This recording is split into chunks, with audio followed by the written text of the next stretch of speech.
బైబిల్లో ఎవరి చరిత్ర చూసుకున్నా ఎవరు ఖాళీగా లేరు.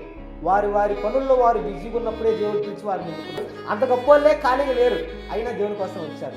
మనకి ఏమి గొప్ప లేదు, మనకన్నీ సమస్యలే, అయినప్పటికీ కూడా మనం దేవుని దగ్గర రావడానికి ఎందుకో నిర్లక్ష్యం చేస్తున్నాం. కాబట్టి ప్రియమైనటువంటి దేవుని వల్ల ఏమంటున్నాడంటే, మునుపటివి జ్ఞాపకం చేసుకొనుకుడి, పూర్వకాలం సంగతులను తలంచుకోకుడి.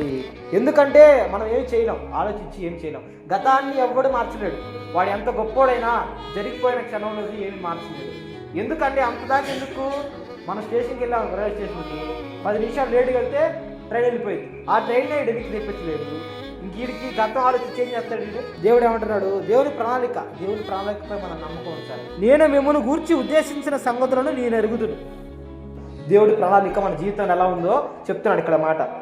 నేను మిమ్మల్ని గూర్చి ఉద్దేశించిన సంగతులను నేను ఎరుగుదును. ఎందుకు? ఆ ప్రణాళిక చేసింది ఆయన కాబట్టి ఆయనకి మన గురించి అందరూ తెలుసు. మనం ఎప్పుడు పుడతామో, ఎప్పుడు అసలు నిర్ణయించింది ఆయన. మనం ఎప్పుడు పుట్టాలో, ఏ కాలానికి పుట్టాలో, ఎవరింట్లో పుట్టాలో, ధనవంతుడిగా పుట్టాలా, పేదడుగా పుట్టాలా, ఏ కులంలో పుట్టాలి, ఏ రంగులో పుట్టాలి, మగవాడిగా పుట్టాలా, ఆడపిల్లగా పుట్టాలా అనేది ప్రతిది కూడా దేవుని యొక్క ప్రణాళికే. అదే అంటున్నాడు, నేను మిమ్మల్ని గూర్చి ఉద్దేశించిన సంగతులను నేను ఎరుగుదును. రాబో కాలమందు మీకు నిరీక్షణ కలిగినట్లుగా అవి సమాధానకరమైన ఉద్దేశములే కానీ హానికరమైనవి కావు. దేవుడు మన గురించి ఆలోచించే ప్రతి ఒక్కరికి కూడా ప్రేమతోటి, కృపతోటి, అది దేవుడి నుంచి ఎప్పుడు కూడా మనకి కృపే వస్తుంది.